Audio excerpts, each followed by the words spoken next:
Hello there and welcome back to Four Times in a Podcast. You join us on the evening of the 24th of November and it is 2 days after Celtic were victorious in dramatic fashion in Paisley after Callum McGregor scored a 1-0 goal in the 95th minute to give Celtic all 3 points against St Mirren. We had 1-0 wins. It's myself, Darren, and I'm here with Danny and Tony. So we'll discuss that game. It was a pretty poor performance but got all 3 points. We'll discuss that, why we think there might be bigger issues than lacking a manager, which is something else we'll speak about because it looks in the last sort of 24 hours it's almost confirmed that Wilfried Nancy will become the new Celtic manager early next week. So we'll speak about that. I've not had the chance to discuss them yet. Danny, I'll come at you. It was a really, really poor game from probably both teams. I think Celtic just really struggled to break St Mirren down on Saturday night. Pretty apparent from early on it was going to be a poor game. I know we don't have many in Paisley that are high scoring. We scored 5 there last year. What was your thoughts on the game? I think it was sort of summed up with the fact we didn't have our first shot on target until injury time in the second half.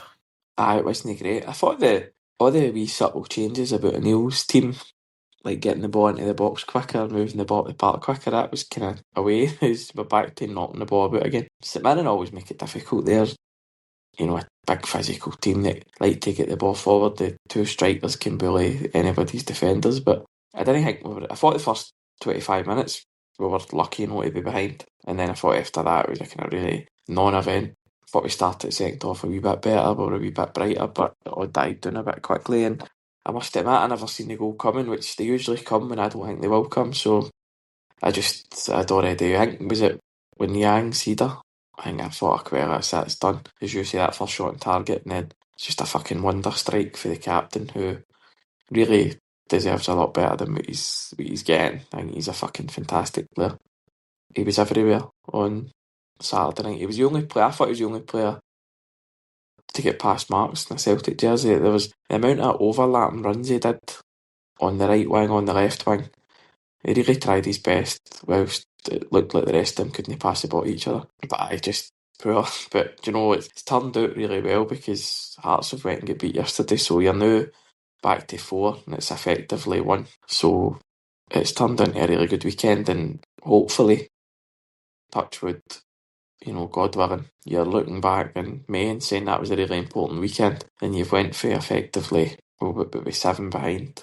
You're maybe taking it to 6 with a game in hand to get it to 3. You're now talking about being right down Hearts' neck again, and the chance to maybe go tap when we play them in a few weeks. So it's turned into a really good 24 hours, but it was a really poor performance, and it's kind of like most of the performances we've had all season.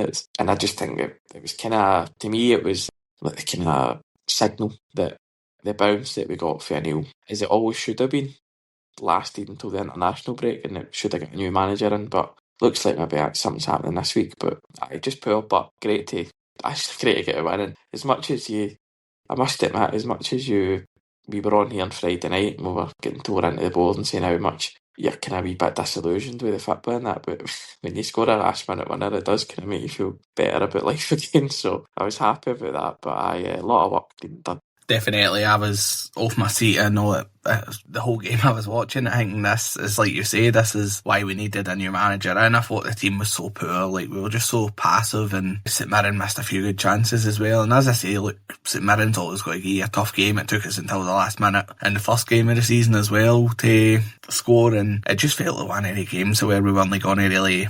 Everything felt like, I says on here on Friday after the AGM that I thought we were due a poor result and we almost got it, but Tony, Callum McGregor, there's been a lot of people who like to criticise him, say he's lost a yard of pace, he's lost this, but I think yet again he showed why he needs to remain in this team for at least this season and until better quality comes in, because a moment of magic from him just dug us out a hole, and as Danny said, 24 hours later it brings us within 4 points of Hearts with a game in hand, and it just shows how quickly things can change in football. Yeah, definitely. I mean, I think you need to look at it kind of 2 ways. Firstly, an incredible result where it didn't look likely to score that late on, and then obviously subsequently Hearts lose. I mean, that is huge in the grand scheme of title races, and that is one way to look at it. The other way to look at it is we are absolutely shite, and that's kind of my main takeaway. And people have probably gone, "Fuck, I can't be asked listening to this bastard anymore. He's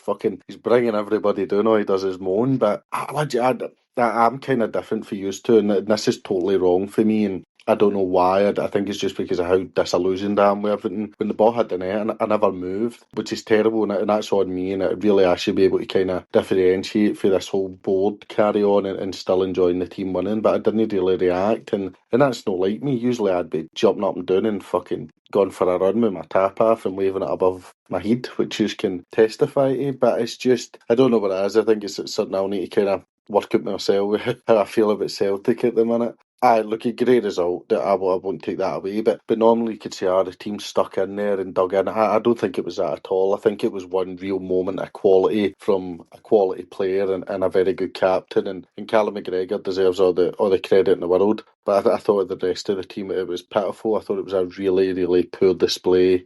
It wasn't a surprise. I think I predicted we would get beat. So to actually win the game, I thought was impressive. I think it's a great result for us because we are bad. We are really bad. But one thing that we've got going for us, based on what I've read about the Rangers game, is they're quite poor as well. And I think they've got their injury issues, and obviously Hearts have got injury issues, and they've dropped, I think, 7 points in the last 3 or 4 games or whatever it is.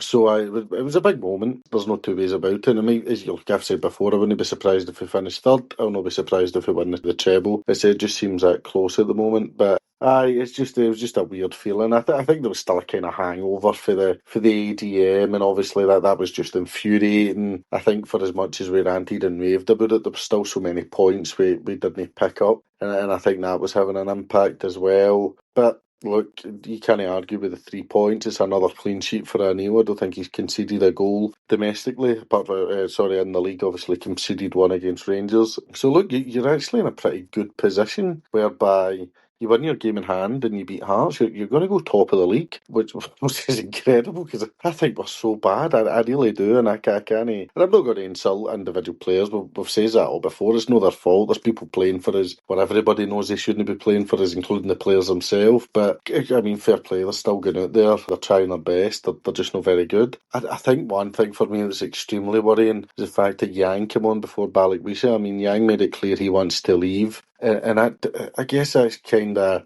like, you know me, I'm always going to take an opportunity of a swipe at the board, and that's what I'm going to do here. I think that sums up how bad the processes are. That the guy we've apparently chased for 18 months, spent 5 million on, can he get in ahead of Yang? I just find that fucking quite incredible. Like, how bad is the recruitment? How bad is the data analytics where this is the best that we can scout and this is a guy we've went for? Like, it's frightening stuff. Even Taneki, who I quite like, he doesn't have any end product. I think he set up 1 goal and scored 2 in about 15 games. I mean, that's the best part of 10 million in they 2 guys. And I think this is another misconception that the board can paint this picture that people like us want them to spend loads of money. I really don't. I want them to invest in good players and buy players that are going to fit at Celtic. And for the last few summer transfer windows, they've really, really struggled. Even when they've spent a few million, they seem to have not been able to get players that actually suit us. So that's a major failing for them. I know some people seem to think that Brendan Rodgers was just hand-picking players and signing them off his sale, but that's really not how it works. But I guess people are kind of stuck in a bit of a bubble when it comes to that. But that was worrying for me. A couple of really difficult games coming up where my predictions are not going to be too dissimilar to what I predicted against St Mirren. No, and obviously I was glad to see the fans' first song after the goal was sack the board. I think that was just to remind them that this win is totally in spite of you, and if it had dropped points, it would definitely have been because of you. I did enjoy that as well. I thought that it was quite brilliant how that was the first thing that was sung after it, and I just thought the game was really poor. I think you're right about Yang, but I think when Yang and Colby Donovan come on and you'd still had guys like Balikwisha and Yamada and whoever sitting on the bench, it was sort of testament to how poor the transfer window really was. And I know Brendan apparently couldn't name a fault in 3 goals with Desmond. I'm sure if he wants to come on here we could name a few, but no, it's one of the ones. it's hard to tell with this team if they're just absolutely shite, or as you say, do they go down to the end? Is it a mentality thing? Because obviously that's now St Mirren home and away, Motherwell at home, Kilmarnock away, where we've scored daily goals to win games, so there is something in there. They're obviously fighting, and as you say, they're still turning up every week. Like, there's a lot of players in there that no harm to them, but the sooner they're out the Celtic team and replaced with better quality can only be better for us. And I'm not going to pick out players. We may as well mention the own goal that got disallowed. For me, it was the most straightforward decision that was made all night. I couldn't believe there was any sort of upset about it, and usually it's just our side of the city, but I know Hearts fans and St Mirren fans were all bemused as to why it was disallowed. I thought, we've had a go at Liam Scales for years on here. If we had thought he had any other way to avoid making that motion that saw the ball put in the net, I'm sure we'd be on here having a go at him. But I don't know how people can't see that the St Mirren players any sort of peripheral vision and heading towards him, and Scales doesn't make that motion without him being there, so it's pretty straightforward for me. And as I say, you're right, we've not conceded a goal in the league in a few games, so that's good. I think Austin Trusty's been a big plus since he's come back in. I'm glad to see him back in the team. Obviously I think it was Friday that it was announced that Vickers will be out for the season, so it's a big chance for Austin Trusty to come in and just sort of cement himself really a year later than we would have hoped, to come in and really cement himself in that starting lineup. But it's a great goal, as I say. Callum McGregor, he's worth his weight in these type of goals the last 2 years, and there's nobody step him up ahead of him. So for me, it's pretty straightforward. He's just still the first name on the team sheet for me. Was for Brendan, was for Martin O'Neill, and I'm sure he will be for the next Celtic manager, which brings me on to as we're recording, it appears all but done. I think if you'd a lot of American sources saying that we're advanced, Sky Sports are saying it's at the late stages. Now, I know it was about 10 days ago that this really broke, and he's been a favourite ever since. But Danny, it looks like we're going to appoint the Frenchman Wilfried Nancy as the next Celtic manager, about 4 or 5 weeks after Brendan resigned or was pushed. People could make their mind up. What's your sort of thoughts on it? It's very left field. There's a lot of people who are worried about his lack of experience. I think he obviously was Thierry Henry's assistant and then took over at Montreal, where he had a bit of success, and then moved to Columbus Crew, where he's really made his reputation, won the MLS Cup and got to the final of their equivalent of the Champions League in North America. What's your sort of thoughts on it, and are you optimistic about how it might go, or does the sort of state of the club lead you to worry about how it'll go on? I don't know what to make it, to be honest. When Rodgers left, all the names that came out, I didn't really get to the point where I'd made a choice on who I wanted to bring in, because none of the names really excited me. I'd probably settled on Kieran McKenna, but just because I'd seen his Ipswich team a couple of years before in the Championship and thought they played good football and scored a lot of goals. It seems like Nancy's teams play good football. They seem to have an attractive style, score plenty of goals. So I'm just looking at now, his goal difference at Columbus Crew in 3 years is plus 83, but he's only got a 50% win rate. So if it's like that, it's going to be exciting, but I don't know. I really want him to do well. I'm not going to come on and rant and rave like I did 4 years ago when Postecoglou got the job and make out that this was Celtic trying to believe they're cleverer than everybody else. But it is a massive gamble, and there's no two ways about it. I would imagine that.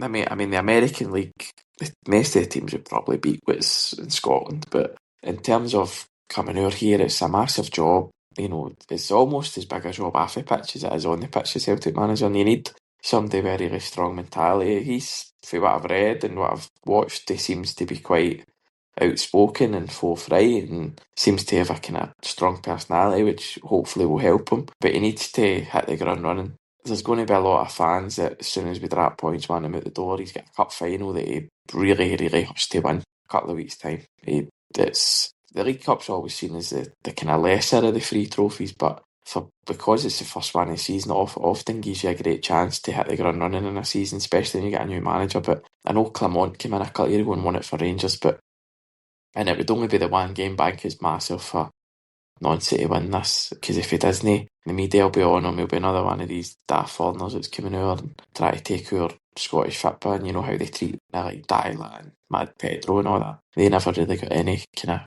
grace for the press, so that'll be happening. And there'll be fans that are kind of waiting on him to fail. So I really hope he does well. Really worried about this 3-4-3 that he tries to play, because I don't think we've got the players to play it. And I really worry about, because I don't think we've got any centre-halves that have got great pace. So and they seem to be doing a lot of running back the way to cut out things. But listen, you need to give him a chance. Hopefully he comes in and hits the ground running. And it's a really busy time of the season. They run a fixtures, just the cup final, but you've got the Hearts game, you've got Rangers at home at the end of, the start of next year, and then you've got a really busy, hopefully busy, and really important January transfer window. There's probably going to be 2 dead rubbers in the Europa League that he just needs to kind of play and get on with, but he's coming into the club at a time of real great unrest between the fans and the board, and I just hope he doesn't get caught up in it, and he doesn't kind of become a victim of it, but you never know. But I wish him all the best. I hope he does really well, because if the product on the park is exciting, then fans will get behind it. And if it gives us something to kind of rally around, then fuck knows the fans need something to rally around. So good luck to him. But I'm nervous about it. He wouldn't be my first choice. I probably wouldn't have even considered him to get the job when Rodgers left. But here we are, and good luck to him. Aye, one thing you mentioned there, Danny, just before I move on to Tony, was his win record, which, as you say, is about 50%. I just want to throw a bit of trivia at you. In your lifetime, how many Celtic managers do you think have came with a greater win record in their last job than 50%? Well, I doubt Martin O'Neill would have done it when he left Leicester. He must have been hovering around that, maybe just under 38% Martin O'Neill was. That's no surprising. But Martin O'Neill had been managing for years. Lennon wouldn't have done it because he gets sacked with Hibs. Rodgers at Liverpool, maybe. Rodgers was exactly 50%. There's one man who's above it. Must have been Postecoglou or Ronnie Dyler. Nope. So I'll run them through, right? So maybe Tony Mowbray. Like even further back, it's very early in your lifetime. Janssen. Nope, after him. Venglos. That's the one. Fenerbahce had a 65% win record. Every other manager since then.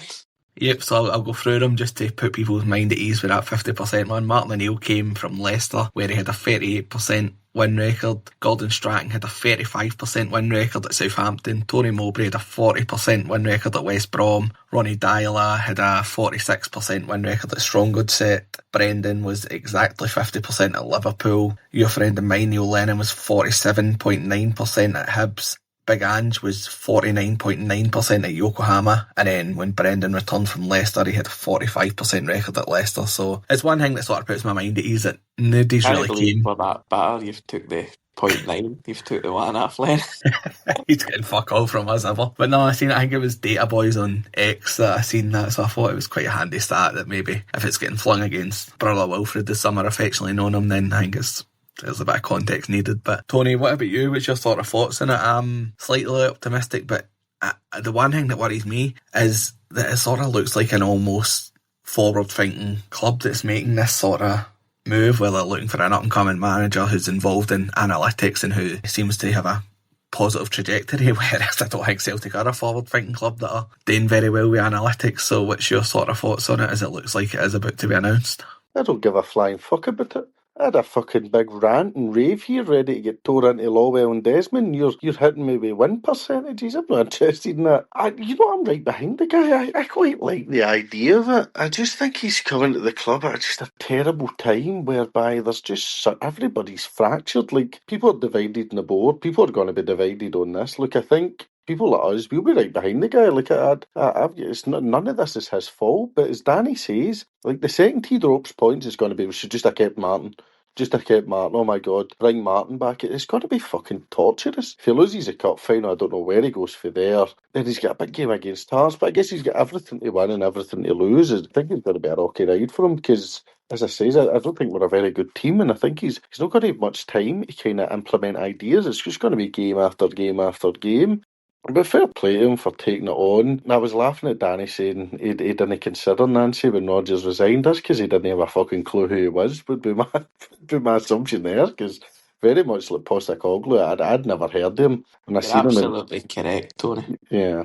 When I seen the name Wilfried Nancy, I thought Nancy's Boys. I was like, don't know if I fancy that. But here, look, if it's him, but it looks as though it is, then fair play to him. He's walking into an absolute bin fire as far as I'm concerned. But I guess the fans will back him, irrespective of what's going on off the field. I think fans want him to succeed. You see this kind of narrative being driven about people like us, like, oh, you just want us to lose the league so you can prove a point. No, we don't. We want to win the league and we want change, and that's all we want. We don't want. The reason we're so up in arms about everything is because we don't want Celtic to start losing. But the way it's looking, that could start happening because of the arseholes in the board. But I think it's for Nancy, it'll be a huge change to come for Columbus. I'm assuming the pressure is nowhere near what he's going to be under with us. He's walking into essentially what looks like a 3-horse title race with some pretty garbage horses. It's like Vanilli is running. That's a kind of a personal podcast joke there, but I'll explain it to the audience another time. So it's just the whole thing's very strange. Like I guess he kind of Paul Tisdale knew somebody to do with him, but I'm surprised we went for it. I thought we would have went for a kind of somebody Desmond knew, like Robbie Keane or something like that. Like that was what I was kind of expecting.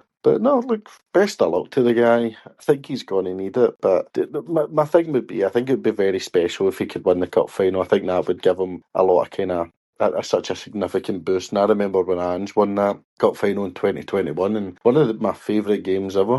Just in terms, I was just so behind him and wanted him to win because he's been ridiculed. And look, this guy's already been ridiculed for every quarter. He's been getting ridiculed for weeks.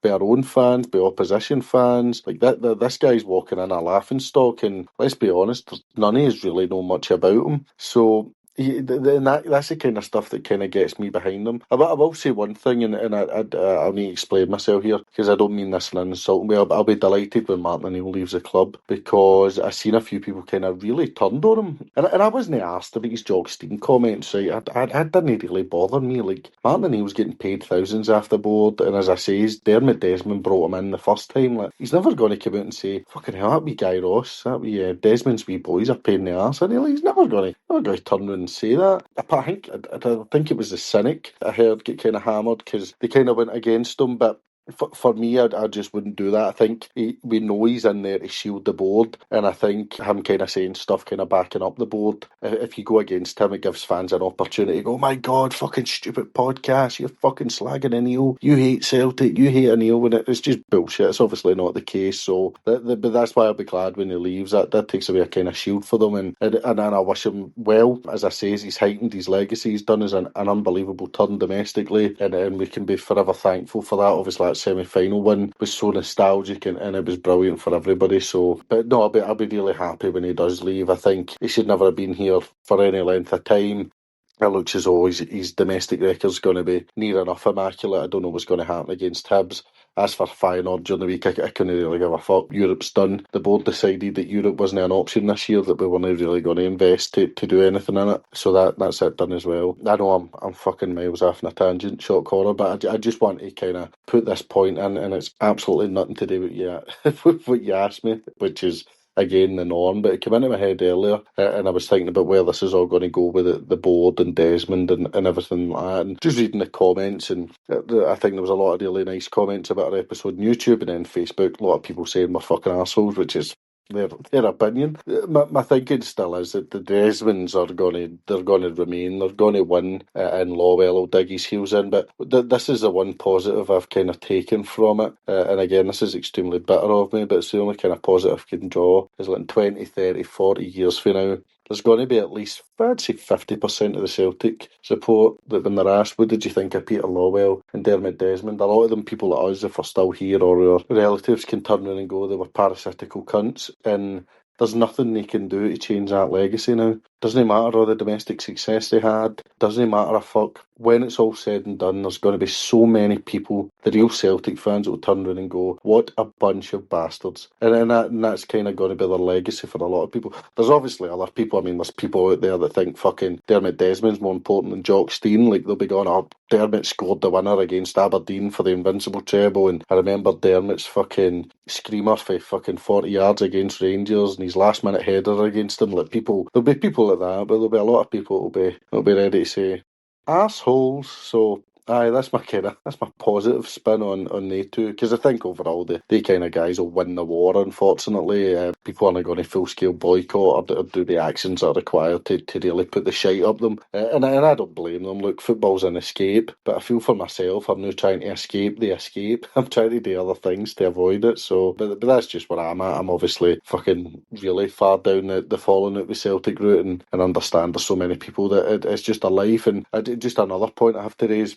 I seen people online criticising the fans that were at the St Mirren game, and I found that fucking disgraceful, saying, "Oh, you shouldn't be singing 'Sack the Board.'" And I'm thinking, so here's somebody sat in their fucking arse, watching in the telly, criticising the people storming in the freezing cold to watch that absolute fucking garbage. And then they're criticising for it. And I know guys that were in that game, and know what they done after they fucking left that game? Went to Heyman packed their case so they can go and fucking see the team again in the Netherlands. And these are the guys where people are going, they're no real fans. See if you're sitting on your couch, you're watching the away fans, and you're thinking, they're no real fans. You're a fucking idiot. There's no two ways about that. And the amount of comments I see about, leave it for the real fans. The real fans, aka the dialer deserters that just couldn't be asked on when Rangers weren't there. So, no, but all the best to Wilfried Nancy. Fuck's sake, I thought it was going to be another 20-minute special like the other day, but I lot covered there. I just on Nancy, I think it could go either way. The optimist in me wants to think that he'll come in and he'll bring a new brand of football, he'll bring players in that we don't know, we don't see every week, but then the pessimist in me thinks that they've brought in some sort of relative rookie where if things hit the fan again, then some fans will turn their attention to him rather than what's really going wrong at the club. But no, I think he deserves a chance. Like you say, we'll all get behind him, and you know, as much as Ange was a bit left field, obviously had a lot more experience, he acted like a shield for the board for 2 years because he did change the whole club basically single-handedly. So you've went on about what fans might think of your board, and 30-40 year maybe Wilfried will come in and win us a Europa League, and that'll cement the legacy as the great Celtic men that we're told they are. But no, I look forward to seeing him, hearing him talk, and it'll probably be next week before he's in, so it would look like Dundee game would be his first, which looks alright, but obviously the Dundee beat us the last time, and it's sort of unthinkable that we would drop any points in his first game. But December's obviously going to be a massive month, games every 3-4 days.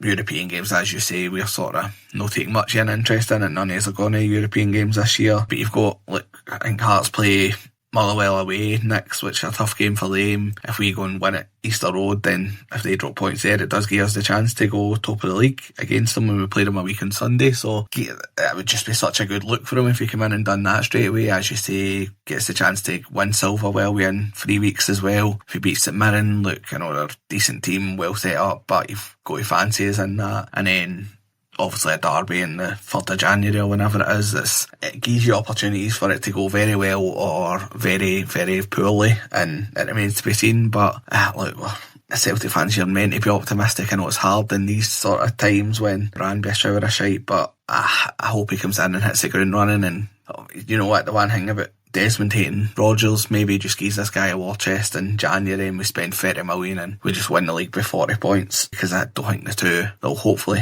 be behind us in a few weeks are up to much. So I think any sort of real investment in quality would see us really kick on. But Danny, just before we wrap up, we'll take a quick prediction for that Feyenoord game. I know we'll not cover it too much because, as I say, we're sort of done with Europe before it even begun this season. A tough game, but I think Feyenoord are actually a point behind us in this Europa League table, and they get beat at home at the weekend, I believe, as well. So maybe not as good a team as we faced in the Champions League a few years ago, although we lost out there with 9 men, but then did beat them in the home game. I'd forgot all about it, to be honest. Europe, when the third goal went in for Midtjylland, that was my interest in Europe done, really. I think it'll be another heavy defeat. I hate saying that because I'm ever the optimist about Celtic, but as much as Feyenoord aren't they playing well, as Celtic away from home in Europe, and Martin O'Neill's never won a European away game in a kind of league/group phase with Celtic. He's had one draw away to Barcelona. A draw would be a good result because I think we've still got 2 home games to, if you win them, you might sneak into the playoff round. But no, I'm not looking forward to it. I think it could be another kind of watching it through your fingers, because I think we'll get hammered them. Afraid. I agree. I'm not even going to give a prediction. I think it could be a long night, and we are currently 27th, they're 29th. I think they'll overtake us and see us drop. But I mean, I know it'll be a good few thousand earlier. It's a good trip for people to go and see the Netherlands, and hopefully they get something. But I don't know. As you say, Martin O'Neill's league record and European phase isn't great. Bit better in the second tier competition, obviously with a lot of knockout results. But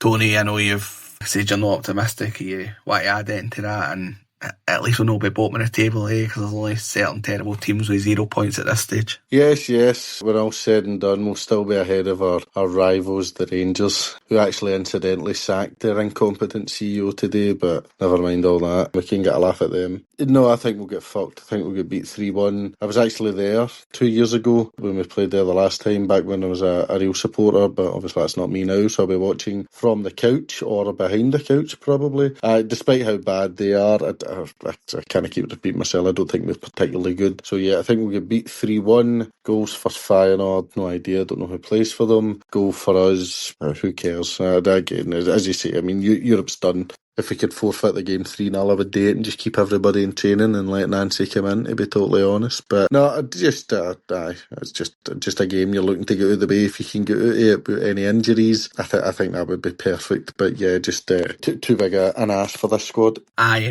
and I think I seen it was, sorry if I'm wrong, I think it might have been Seltzer here that posted a poll saying should we rest people, and they get a bit of stick for it. But at the same point, like, I think we've lost guys like Iheanacho and Johnston and Cara Vickers in these European games, and I think it's done. I know Danny says we've got 2 home games to go. Utrecht one at the end of January, I think we'll probably be out by then, and then the one after Feyenoord is Roma at home, so Roma looked decent enough when they came to Glasgow a few weeks ago, so I'd expect them to have no too much difficulty with us either. But I think Europe's done. The sooner we focus on the qualifiers for next year and building a squad for that, then the better for me. But I'm going to predict a defeat as well, as I've said, and hopefully we're proved wrong and we pull something out the bag. Obviously momentum would help us, and if Nancy can come in and get something against Roma as well, then you wouldn't be without a chance of getting in the latter stages of that playoff. So we'll see how it goes. We'll be back after that, maybe talking about the manager being announced.